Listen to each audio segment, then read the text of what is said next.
Bienvenue au rendez-vous tech d'Audiophile du vendredi 17 février 2023.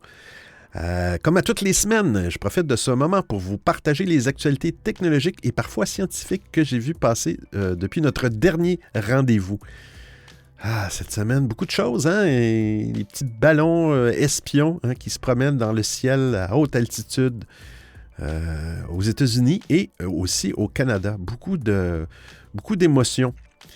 Et on se demande bien quel va être le résultat de ces enquêtes. Et même, je voyais une vidéo d'un sénateur américain qui parlait de ces ballons avec des journalistes. Il a terminé son entrevue en disant « Lock your doors tonight. Verrouillez vos portes ce soir. » Et on commence ça tout de suite avec la première actualité. Bon épisode!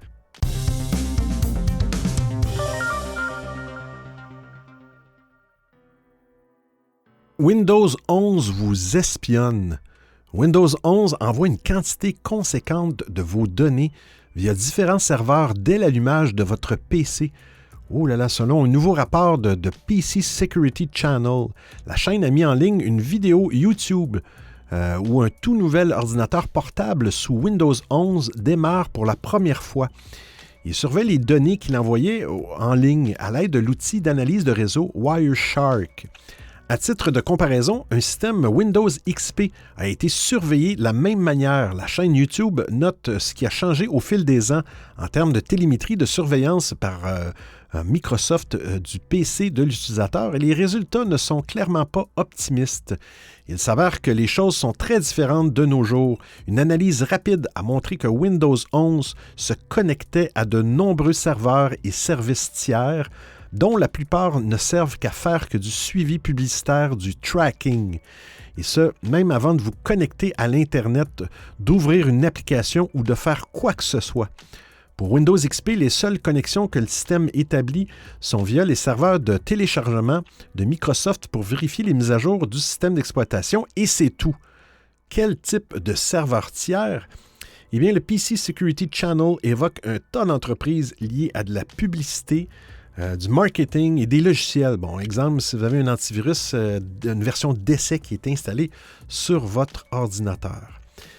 C'est pas rassurant. C'est la première fois que j'entends parler de ça et ce n'est pas rassurant. Je serais curieux de voir que font les autres systèmes d'exploitation comme Mac OS. Je pense qu'il n'y a pas de problème avec Linux, mais je serais très curieux.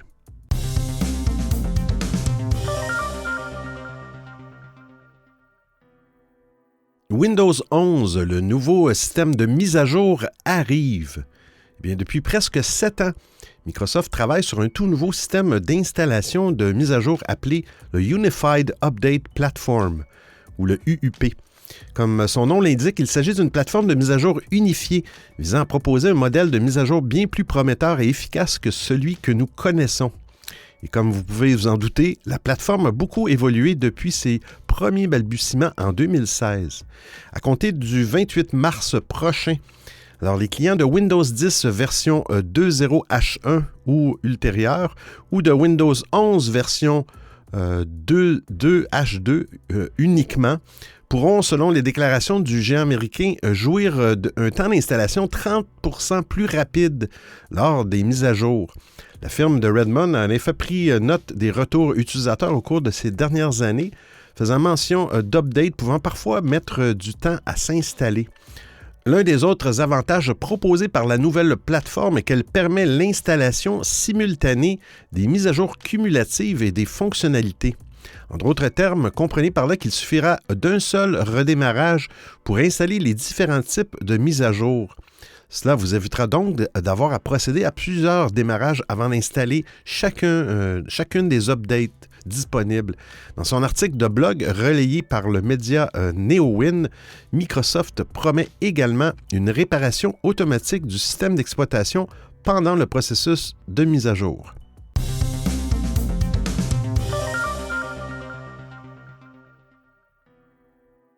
Et pour terminer avec Windows 11, Microsoft a trouvé comment nous faire utiliser son application Courrier. Microsoft propose avec Windows 10 et Windows 11 un lot d'applications maison préinstallées.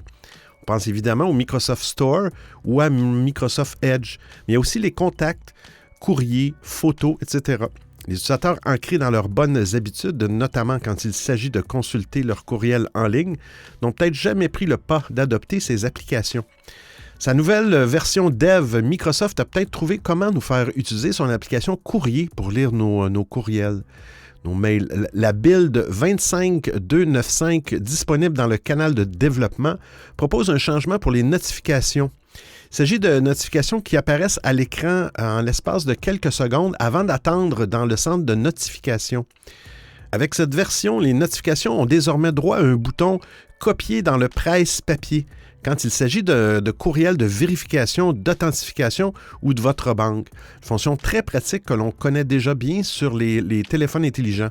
Elle permet d'accélérer le processus d'authentification quand le service vous demande un code à 6 chiffres envoyé par mail ou par SMS. Notez que Microsoft précise que cette notification ne concerne pas que l'application Courrier. Les notifications qui proviennent d'un téléphone synchronisé avec le PC seront également concernées. Alors, on parle des SMS. Un petit changement qui devrait apporter un vrai gain de confort au quotidien, tout en poussant les utilisateurs à utiliser l'application Courrier et à synchroniser leur téléphone intelligent. Alors, vous irez voir sur le lien de l'article, il y a une capture d'écran où on voit effectivement une notification. Et dans le bas de la notification, on voit le code qu'on a reçu ou par courriel ou par SMS si notre téléphone est connecté avec Windows. Ça nous permet de le copier, ce code-là, dans le presse-papier pour pouvoir l'utiliser ensuite dans l'application.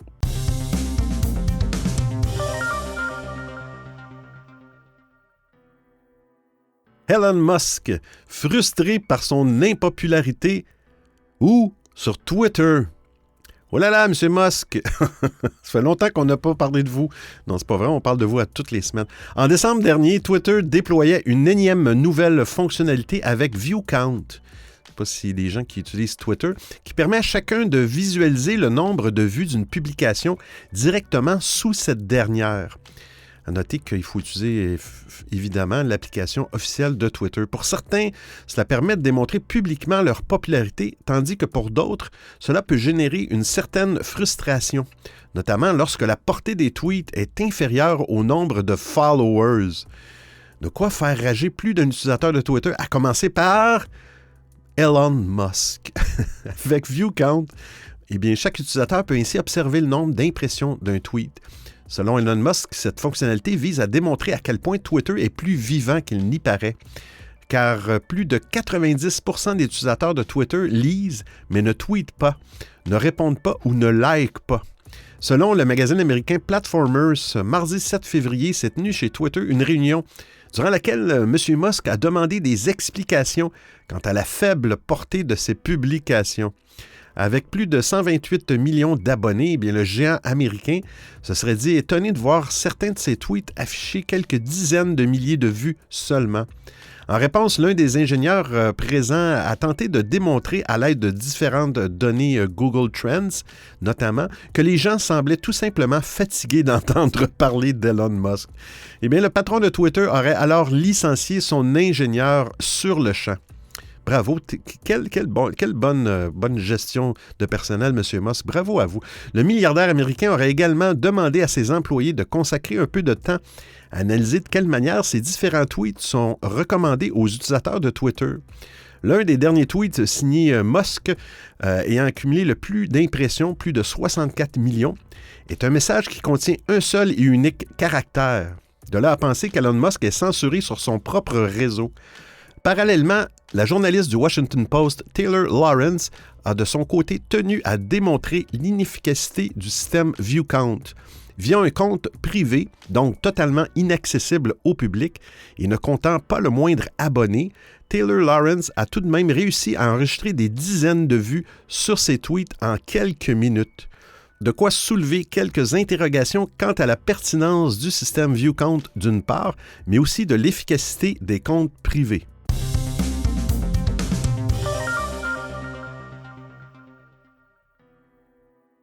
Votre Twitter est rempli de messages d'Elon Musk, c'est normal. Elon Musk accuse ses employés de l'avoir shadowban de son propre réseau social et entend bien résoudre le problème. Depuis quelques heures, votre timeline Twitter ressemble sans doute à un défilé à la gloire d'Elon Musk. Sans même être abonné au compte du nouveau propriétaire du réseau social, les nombreux messages de l'homme d'affaires se retrouvent imposés à la vue de tout le monde. Hier soir, Musk s'était simplement fendu d'un laconique, et je cite, « S'il vous plaît, restez à l'écoute pendant que nous apportons des ajustements à l'algorithme. » Cet ajustement, qui semble ne concerner que les tweets postés par le milliardaire américain, tombe tout juste quelques jours après un événement étonnant survenu en interne de l'entreprise. On a parlé dans la dernière actualité. À l'issue d'une réunion houleuse, Musk avait en effet pris la décision de licencier plusieurs employés en les accusant de saboter sa popularité sur son propre réseau social. C'est assez! En cause, les messages postés sur son profil Twitter accusaient une baisse drastique de popularité ces derniers mois. Il faut dire que depuis le rachat de Twitter par M. Musk, les déconvenues s'enchaînent pour l'entreprise à l'oiseau bleu. Le déploiement de Twitter Blue semble être un échec et selon les derniers chiffres de Google, la cote de popularité de l'homme d'affaires a été divisée par 10 depuis avril 2022. Plutôt que d'entendre les arguments de ses équipes, l'homme d'affaires a préféré invoquer l'excuse du shadow ban et régler le problème lui-même.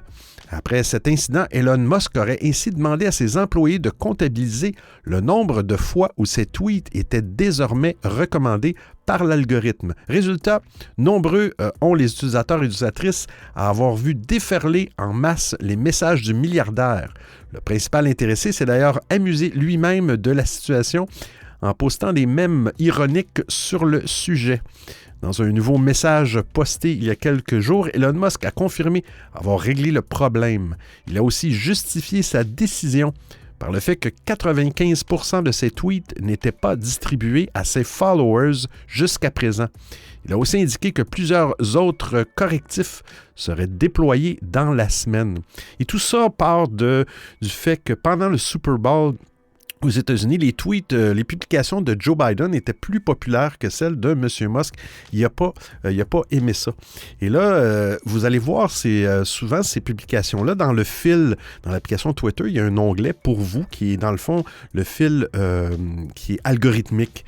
Et c'est là que vous allez voir de plus en plus des publications de M. Musk. Si vous voulez éviter ça, simplement bloquez l'utilisateur Elon Musk.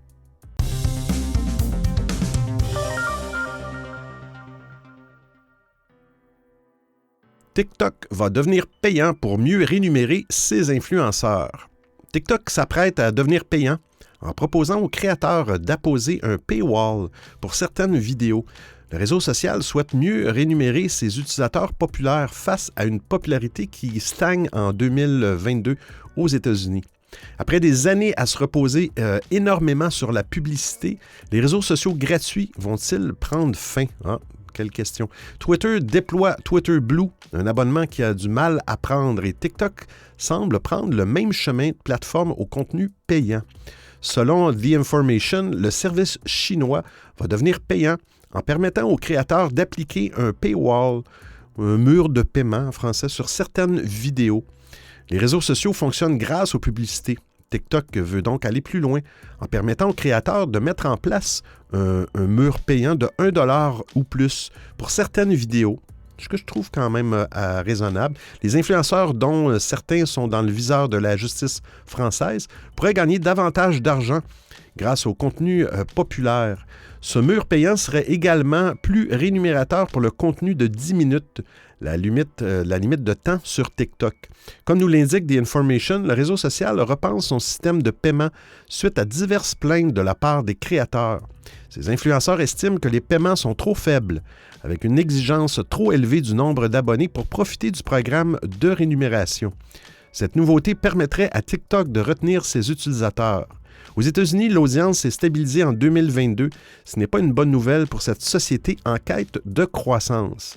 Quoi de mieux qu'une meilleure rémunération pour motiver les créateurs à publier sur TikTok? Interrogé par Engadget, TikTok reste très flou tout en précisant être à la recherche de solutions pour que les créateurs se sentent gratifiés. À l'heure actuelle, la mise en place du mur payant ou du paywall reste aussi floue. Concernant la révision de la politique de rémunération, elle pourrait prendre place en mars 2023. Alors, bonne nouvelle pour les créateurs, les tests auraient lieu au Brésil et en France.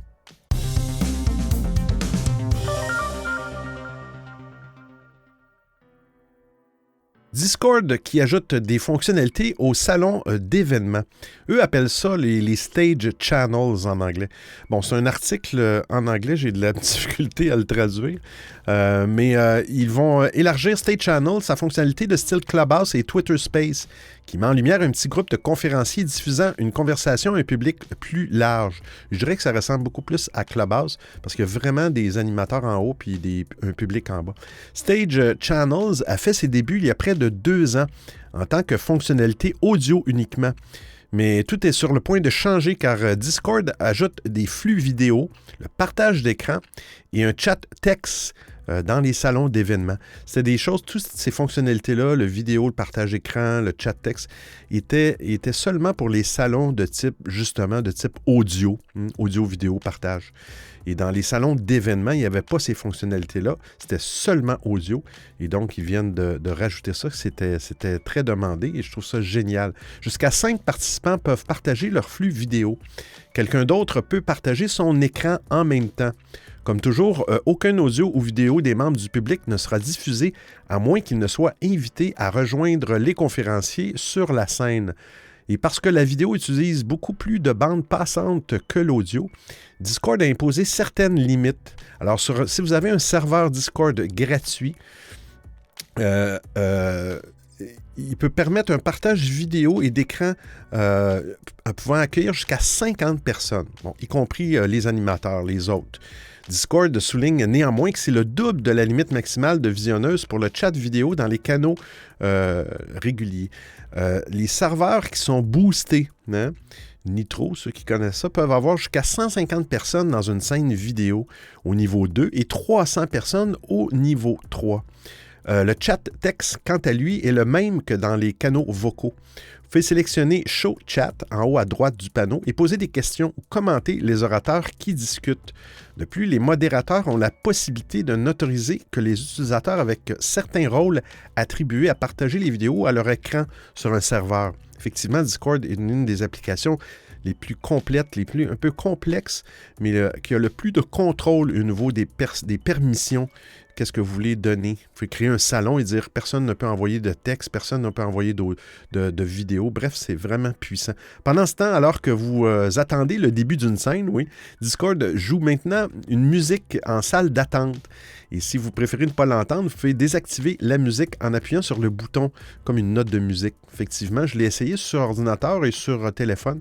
Quand vous démarrez un salon d'événement, le temps que vous vous prépariez à mettre un titre, il y a une petite musique qui joue en arrière-plan. Bien que les utilisateurs de Discord ne puissent pas diffuser leur chat de scène vidéo au plus grand nombre d'utilisateurs possible selon les goûts de Twitch, ce sera sûrement une mise à jour bienvenue pour ces utilisateurs. Les gens utilisent les canaux de scène ou les salons d'événements pour exécuter pour faire des chats au coin du feu, des enregistrements de podcasts en direct, des podcasts participatifs, génial, des concours de beatboxing ou d'autres événements. Désormais, les créateurs peuvent utiliser la fonctionnalité pour des flux de gameplay premium s'ils le souhaitent.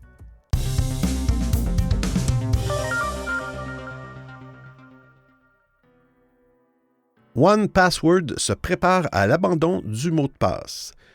Même le gestionnaire de mots de passe OnePassword se met à la passkey.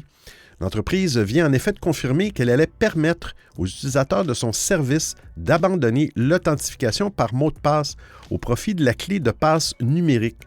Un outil qui doit permettre de prouver de manière plus sécurisée que vous êtes bien l'utilisateur légitime.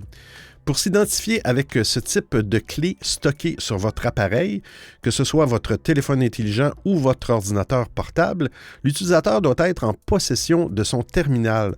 Concrètement, une clé de passe est la combinaison de 2 clés chiffrées. L'une publique, partagée avec des services tiers, et l'autre privée, stockée sur le terminal, permettant ainsi de montrer patte blanche. ce qui doit rendre beaucoup plus difficile l'accès frauduleux à un compte par un cybercriminel. Pour 1Password, mieux vaut donc abandonner le mot de passe au vu des failles intrinsèques de ce modèle de sécurité. Il est par exemple accusé d'être trop vulnérable à des attaques par hameçonnage.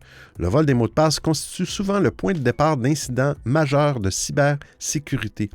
Alors je cite, « Au lieu de jouer au jeu du chat et de la souris avec les mots de passe, pourquoi ne pas éliminer purement et simplement la menace d'un vol ?» a rappelé Steve Won, le directeur des produits chez 1Password. Ainsi, à partir de cette année, les utilisateurs de 1Password pourront utiliser une clé de sécurité pour déverrouiller leur gestionnaire de mots de passe, plutôt que d'utiliser un mot de passe. La mise à disposition du nouveau service est attendue pour l'été.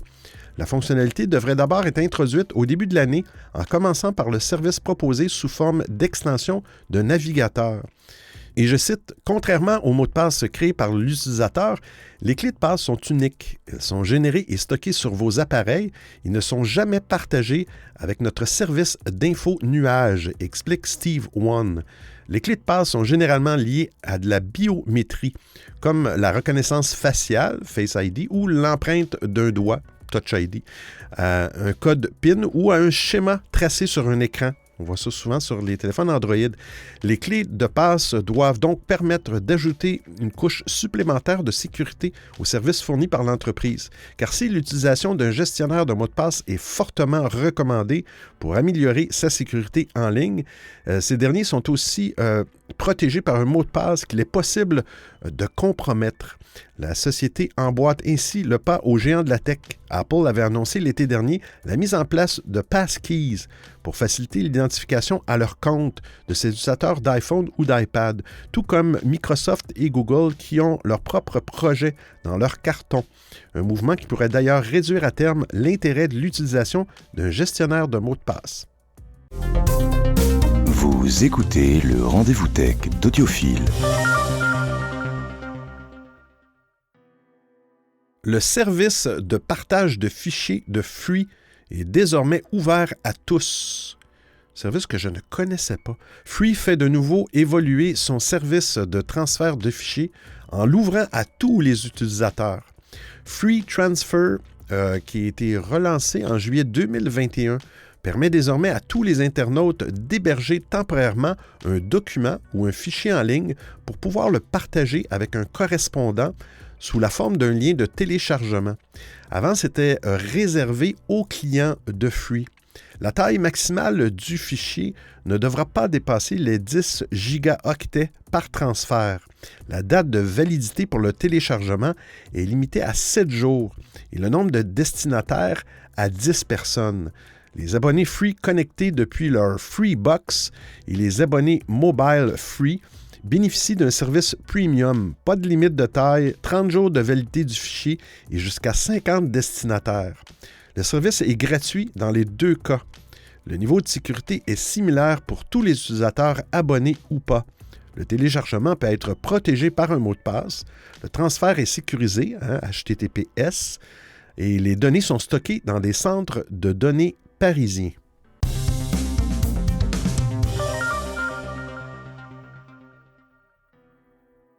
iPhone 15, l'USB-C n'amènera pas de grands changements.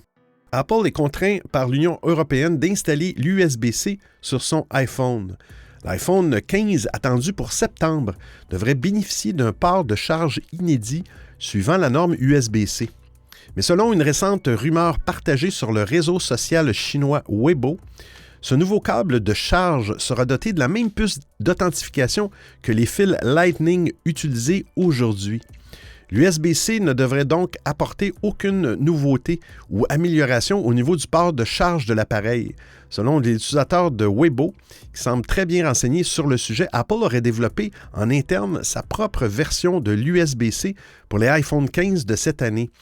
Apple utilise depuis l'arrivée du Lightning, qui est arrivé en 2012, une petite puce d'authentification baptisée MiFi. MFI, Made for iPhone. Initialement, c'était Made for iPod par les équipes de la pomme. Elle est présente dans tous les câbles de charge vendus par Apple ou un revendeur tiers agréé. Si votre fil de charge n'est pas officiel, un message va alors s'afficher sur le téléphone expliquant que cet accessoire ne peut pas être pris en charge par le téléphone. Alors, il y a une petite puce dans le câble. Ce message d'alerte permet de prévenir les propriétaires du téléphone d'une mauvaise utilisation de ce dernier. En mettant cette petite puce au cœur de ses câbles de charge, Apple conserve un certain niveau de qualité dans la vente de ses produits. D'un autre côté, l'utilisation par des entreprises tierces de la certification MIFI rapporte gros à Apple qui prend une commission sur toutes les ventes de chargeurs. Lors du passage à l'USB-C, qui concerne déjà les iPads, les Mac et plusieurs autres appareils, Apple n'a pas introduit de puce d'authentification dans ses câbles. Si la marque à la pomme revient à cette décision pour les iPhones, cela serait la première fois qu'une telle option serait mise dans un câble USB-C par Apple, mais plus largement par un constructeur de téléphones intelligents. Selon le dernier rapport de Ming-Ching Kuo, analyste pour TF Securities et spécialiste d'Apple, la technologie USB-C utilisée par Apple dans ses prochains iPhone 15 et 15 Plus sera limitée à celle de l'USB 2.0. Ce niveau de développement correspond à ce qui est présent aujourd'hui dans les câbles Lightning vendus par Apple. Les iPhone 15 Pro et Pro Max pour avoir le droit à une certaine évolution de leur technologie de charge et de transfert de données. En utilisant la norme USB 3.0, voire 3.2, Apple pourrait ainsi permettre un meilleur transfert des informations entre le téléphone et un appareil tiers. Par le passé, Apple a déjà fait une telle distinction. Avec l'iPad entrée de gamme, la firme de Cupertino a choisi d'utiliser un port de charge USB-C suivant la norme 2.0. Ce n'était cependant pas le cas pour le dernier iPad Pro.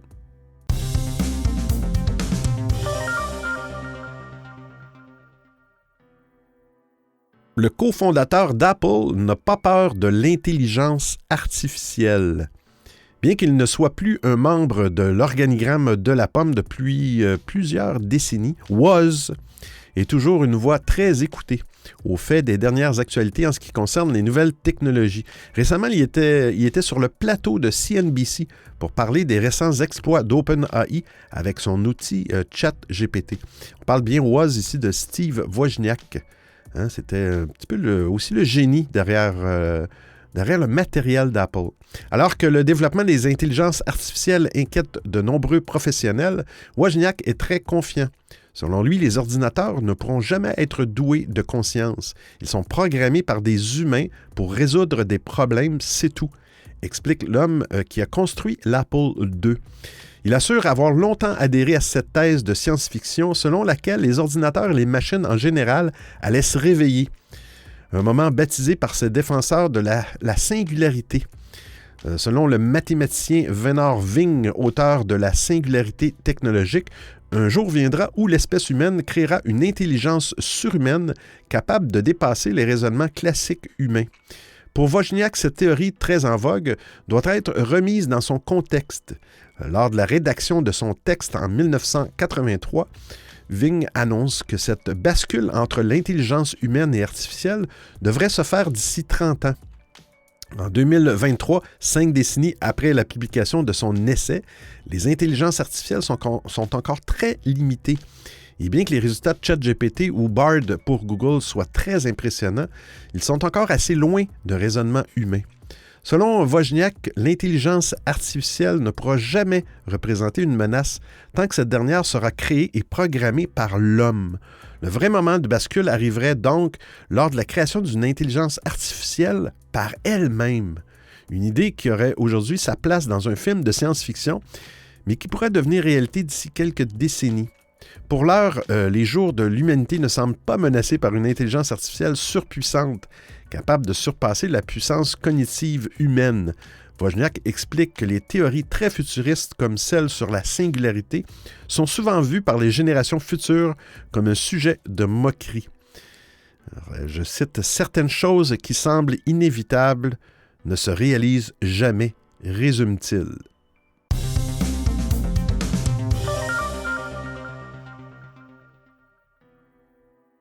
Uber offre des enregistrements audio. J'ai vu cet article-là cette semaine et j'ai été... bref, ça fait un lien vers le site d'aide de la compagnie Uber. Et c'est quand même bien comme principe pour cette compagnie que j'aime pas beaucoup, mais à un moment donné, il faut évoluer. Alors, je les cite. Nous sommes engagés à mettre au point de nouvelles technologies pour contribuer à rendre votre expérience Uber sur la route, autant côté chauffeur que passager, encore plus sécuritaire. Si vous vous sentez mal à l'aise pendant votre course, vous pouvez maintenant lancer un enregistrement audio dans l'application. Touchez simplement le bouclier bleu pour ouvrir la boîte à outils de sécurité.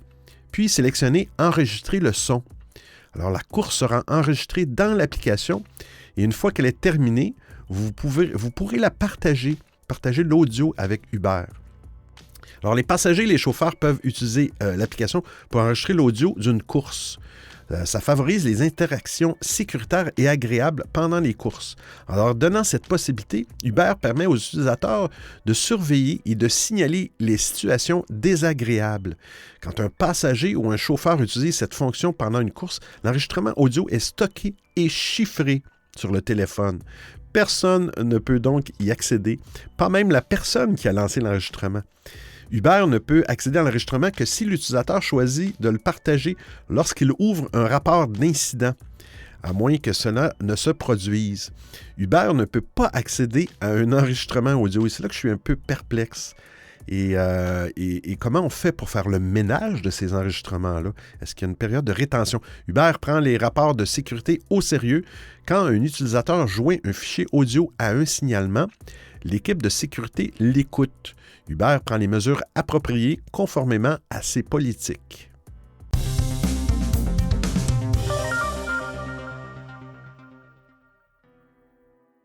Les humains derrière les voix synthétiques des livres audio d'Apple se rebiffent. Début janvier, Apple lançait dans une certaine discrétion une série de livres audio lus par des voix artificielles. Pas de grands romans ou de grands classiques dont la narration reste assurée par des professionnels, mais des œuvres de fiction et de romance à petite diffusion. C'est une manière pour Apple de proposer ses services afin de rendre plus accessibles les livres audio. Les auteurs intéressés peuvent d'ailleurs prendre contact avec la pomme pour adapter leur ouvrage. Apple pourrait toutefois retirer une partie de son catalogue de livres audio à l'intelligence artificielle. Les acteurs et les artistes qui prêtent leur voix pour l'entreprise Findaway estiment avoir été floués par Apple. Cette société est spécialisée dans la narration de livres que les auteurs paient pour produire la version audio de leurs bouquins. Le contrat qui lie ces artistes à Findaway, par ailleurs, Findaway est une propriété de Spotify depuis juin 2022. Le contrat contenait une clause donnant à des tiers les droits d'utiliser les fichiers audio pour entraîner leur modèle d'apprentissage automatique. Autrement dit, Apple a pu se servir de ces travaux pour créer des voix synthétiques qui narrent les livres audio distribués dans l'application Livre. Plusieurs acteurs de Findaway ont expliqué à Wired qu'ils ne savaient rien de cette clause et qu'ils craignaient que leur travail de narration ait contribué au développement des voix dont se sert Apple pour ses livres audio. On ressent comme une violation de savoir que nos voix sont utilisées pour entraîner quelque chose dont le but est de prendre notre place, déplore un de ses narrateurs. Après l'implication du syndicat, c'est le syndicat SAGAFTRA, un acronyme assez long, Apple et Findaway ont convenu de cesser immédiatement toute exploitation des fichiers à des fins d'apprentissage automatique. En tout cas pour les membres du syndicat. Cet arrêt couvrant tous les fichiers remontant au début de la pratique, l'effet est donc rétroactif. Il est par conséquent possible que plusieurs livres audio d'intelligence artificielle soient retirés des rayons de l'application Livre. Le contrat prévoit également la possibilité pour tous les artistes, pas uniquement les syndiqués, d'empêcher Apple d'exploiter leur travail.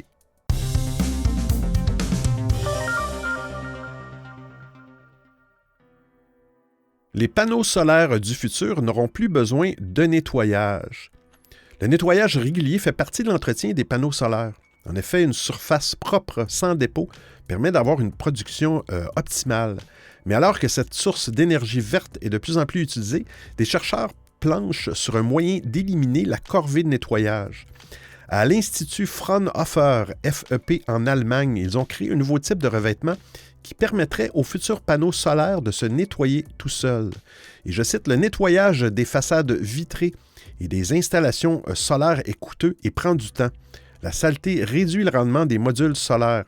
Des raisons suffisantes pour rechercher des surfaces qui minimisent cet effort, lit-on sur la présentation de cette invention. En substance, leur nouvelle technologie est basée sur l'hydrophilie, qui est la capacité à retenir ou à repousser l'humidité d'un matériau. Le matériau, c'est le dioxyde de titane. Généralement, les revêtements attirent ou repoussent l'humidité. Mais le revêtement créé par l'Institut fait les deux, en fonction du moment de la journée. Lorsqu'il n'est pas irradié par la lumière ultraviolette, le revêtement en dioxyde de titane de l'Institut est hydrophobe, ce qui signifie qu'il repousse les gouttes d'eau. En revanche, lorsqu'il est exposé aux rayons UV, il change de propriété et il devient hydrophile. Alors, il retient l'humidité. Ce cycle permet d'avoir une surface auto-nettoyante. En effet, le jour, l'humidité empêche les dépôts de se coller à la surface. La nuit, quand celle-ci devient hydrophobe, cette humidité s'écoule et emporte les saletés avec elle. De plus, selon ces chercheurs, exposés aux rayons UV, l'oxyde de titane décompose les matières organiques, ce qui confère des propriétés antibactériennes. De ce fait, l'invention pourrait aussi trouver des applications dans le domaine médical. Alors, les chercheurs de Fraunhofer FEP, financés par le projet New Skin de l'Union européenne, ont créé un premier revêtement de 30 cm par 20 cm. Mais ceux-ci doivent encore améliorer la technologie. Par exemple, l'Institut évoque la sensibilité de ce revêtement par rapport aux contraintes mécaniques et thermiques, ce qui fait que le revêtement doit être manipulé avec beaucoup de prudence. Deuxièmement, le dioxyde de titane n'atteint ses propriétés particulières d'hydrophobicité et d'hydrophilie que lorsqu'il est cristallin. Pour cela, il est nécessaire d'utiliser des températures élevées lors de la production, explique également l'Institut. Mais ces premières recherches ouvrent la voie à la création de panneaux solaires nécessitant moins d'entretien. Et avec l'aide du projet New Skin, les chercheurs se penchent déjà sur un moyen d'aller vers la commercialisation de cette technologie.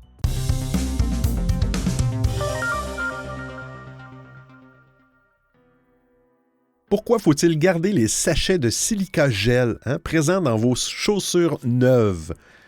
Les sachets de silica gel ou gel de silice en français possèdent de nombreux avantages. Plutôt que de les jeter à la poubelle, vous feriez bien de profiter de tous ces avantages, comme notamment sa capacité à absorber l'humidité. Contrairement aux idées reçues, les sachets de silica gel ne sont pas toxiques. Il est toutefois conseillé de les tenir à l'écart des enfants pour ne pas risquer l'étouffement. Si la plupart des gens jettent directement les billes de gel de silice à la poubelle, il y a pourtant de nombreux usages qui justifient leur conservation. Très intéressant. On les retrouve dans les produits neufs, vêtements, chaussures ou encore dans les appareils électroniques. La plupart des gens n'ont aucune idée pourquoi ils sont là. Et pourtant, ces petits sachets de gel de silice ont une fonction capitale. En l'occurrence, ils sont là pour absorber l'humidité et protéger les produits pendant leur transport et leur stockage. Le silica gel est connu pour être un déshydratant efficace qui, grâce à sa porosité élevée, est capable d'absorber les excès d'humidité dans un emballage. On en retrouve d'ailleurs en vente sur des plateformes e-commerce comme Amazon ou Cdiscount pour quelques euros. On peut acheter ce produit. Ces petits sachets blancs permettent de conserver des produits à long terme sans se soucier de l'humidité ou du développement de bactéries. Un bon exemple, vous pouvez les placer dans votre coffre d'outils pour que les outils ne rouillent pas. Très bonne idée. Ou encore les utiliser pour sauver votre téléphone intelligent si celui-ci vient de tomber dans l'eau. C'est beaucoup, beaucoup plus efficace que le fameux bocal de riz. Si vous êtes sportif, placez un sachet de gel de silice dans votre sac de sport. Ça permet d'absorber l'humidité et d'éviter les odeurs trop fortes. De la même façon, après un effort intense, vous pouvez les placer dans vos chaussures pour éviter que les moisissures et les odeurs ne s'y développent. Si vos fenêtres ou votre pare-brise, exemple, prennent de la buée, vous pouvez également placer 1 ou 2 sachets de silica gel directement à proximité. Son efficacité lui permettra de désembuer la surface en quelques instants et il semble que c'est assez surprenant. Sinon, vous pouvez également utiliser ce sachet pour conserver vos photos ou autres documents dans la durée, ou encore pour protéger des objets en argent du noircissement. Alors, j'espère que vous appréciez le format et le contenu de l'émission. Si vous avez des suggestions d'actualité, des commentaires, vous voulez m'envoyer un message audio ou simplement me payer un café, eh bien c'est très simple. Vous trouverez tous les liens sur www.audiophile.com. Il y a même une section nommée Docu, le rendez-vous tech d'Audiophile intégral avec l'ensemble des références web ou liens URL. Et je vous remercie de m'avoir prêté vos oreilles pendant l'écoute de cet épisode. Et oui, c'est terminé une autre fois. Hein? C'est encore terminé. Un petit problème de... Je vais prendre une petite gorgée de café. Et vous avez du ASMR inclus dans un épisode. Restez de bonne humeur aujourd'hui, hein, même si vous n'avez pas de café avec vous. Soyez pas triste. Car on se retrouve la semaine prochaine pour un autre épisode du Rendez-vous Tech d'Audiophile. Alors d'ici là, portez-vous bien et ciao, ciao tout le monde!